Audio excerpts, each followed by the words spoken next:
Quatrième partie du supplément.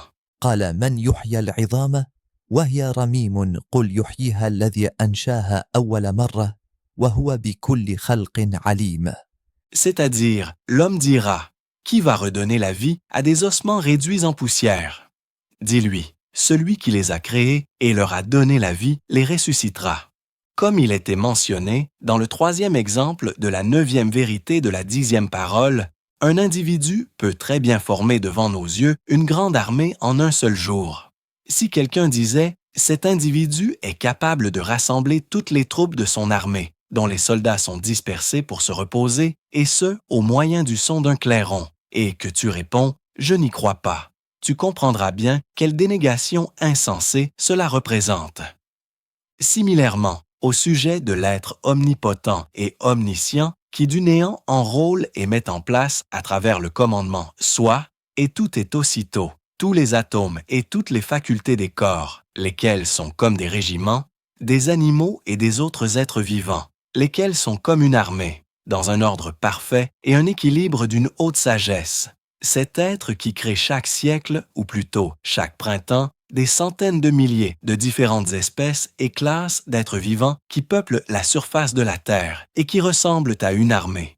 Est-il admissible de demander comment peut-il rassembler, avec un seul souffle de trompette de l'ange Israfil, tous les atomes fondamentaux et les parties originales, lesquelles se connaissent?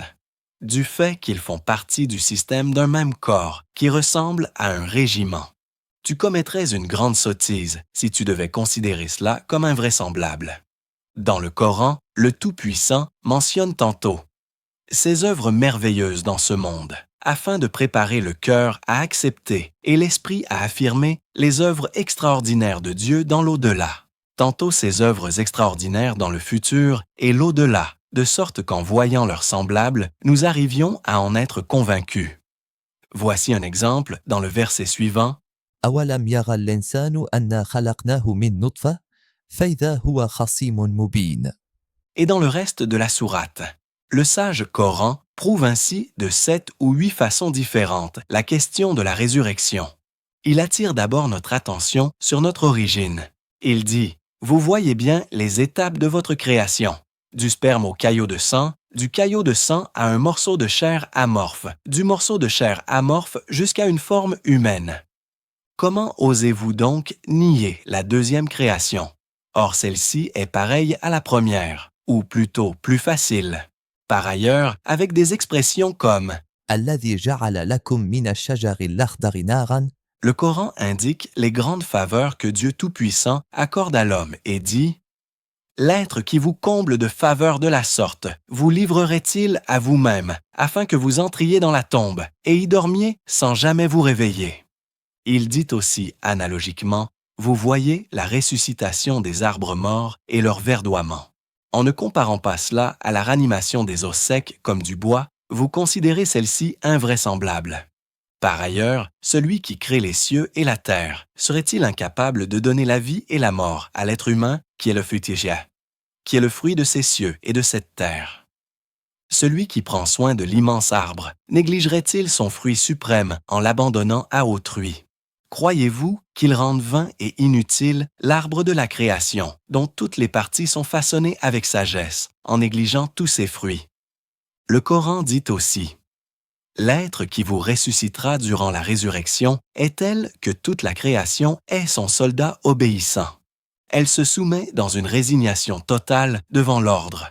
Sois, et tout est aussitôt. La création d'un printemps est aussi aisée pour lui que la création d'une fleur. Pour la puissance de cet être, donner existence à tout le royaume animal est aussi facile que donner existence à une seule mouche. On ne saurait bassement défier un être aussi puissant et l'accuser d'impuissance en disant من يحيي العظام. « Puis, avec l'expression فسبحان الذي بيده ملكوت كل شيء. » nous comprenons que les rênes de toutes choses sont entre ses mains, que la clé de toutes choses est auprès de lui, qu'il alterne facilement la nuit et le jour, et l'hiver et l'été, aussi facilement que l'on tourne les pages d'un livre. C'est un être tout-puissant et détenteur de majesté qui ferme la porte de l'ici-bas et ouvre celle de l'au-delà comme s'ils étaient deux demeures. Cela étant, la conséquence de toutes ces preuves est, وإليه ترجعون c'est-à-dire qu'il vous ressuscitera de vos tombes et vous emmènera à la place de la résurrection, afin que vous comparaissiez en la présence de sa grandeur et soyez jugés. Ainsi, ces versets prédisposent l'esprit à accepter la réalité de la résurrection et préparent également le cœur dans ce sens, car ils montrent des parallèles de la résurrection dans les œuvres de ce monde.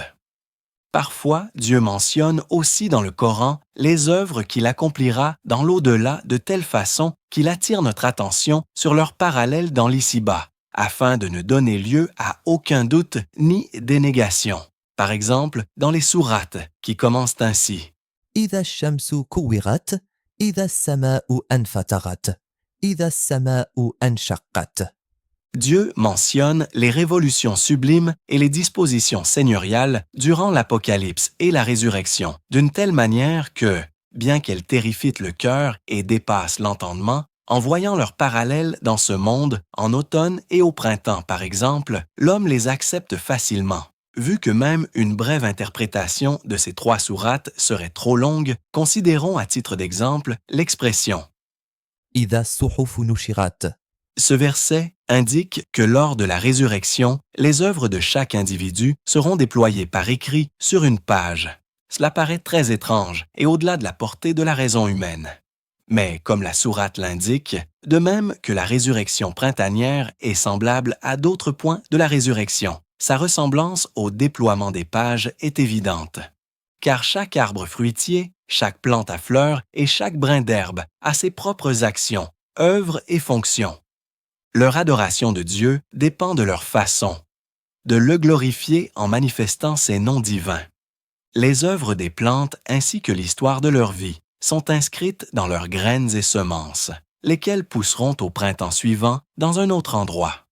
Tout comme elles mentionnent éloquemment les œuvres de leur arbre d'origine et souches dans le langage des formes et des images qu'elles prennent, ces graines déploient aussi les pages de ces œuvres à travers leurs branches, leurs brindilles, leurs feuilles, leurs fleurs et leurs fruits.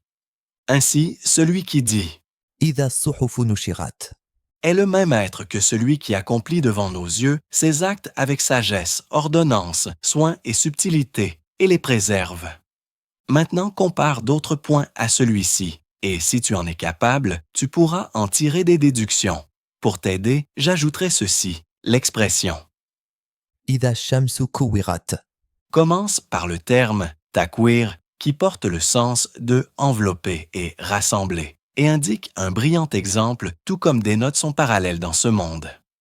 Le premier, Dieu, Tout-Puissant, a ouvert les voiles de la non-existence, de l'éther et des cieux pour tirer du trésor de sa miséricorde une lampe telle un joyau qui illumine la terre, le soleil, et le montrer au monde. Après avoir refermé ce monde, il enveloppera ce joyau dans ses voiles et le fera disparaître. Le deuxième, le soleil peut être décrit comme un fonctionnaire chargé de diffuser ce bien qu'est la lumière sur notre globe et de provoquer l'alternance de cette lumière avec l'obscurité. Chaque soir, ce fonctionnaire a ordre de rassembler et cacher cette lumière. Tantôt son débit est réduit par le voile d'un nuage qui le cache, tantôt c'est la lune qui forme un voile sur sa surface et entrave ses activités. De même que le soleil ramasse ainsi ses biens et les registres de ses activités chaque soir. Ainsi un jour, ce fonctionnaire aura à quitter définitivement ses fonctions. Même s'il n'y avait aucune raison pour le révoquer, les 2 taches noires sur sa surface, qui sont maintenant petites, s'élargiront graduellement, de sorte qu'il retirera sur ordre du Seigneur sa lumière qui enveloppe à présent la tête de la terre avec la permission de Dieu, et l'entourera autour de sa propre tête. Dieu lui dira alors, « Voilà, ta mission sur terre est terminée. Va maintenant en enfer et brûle ceux qui en t'adorant t'accusent d'infidélité, alors que tu es un serviteur obéissant. » Avec son visage tacheté de noir, il lira sur sa surface le décret coranique. إذا الشمس كورت.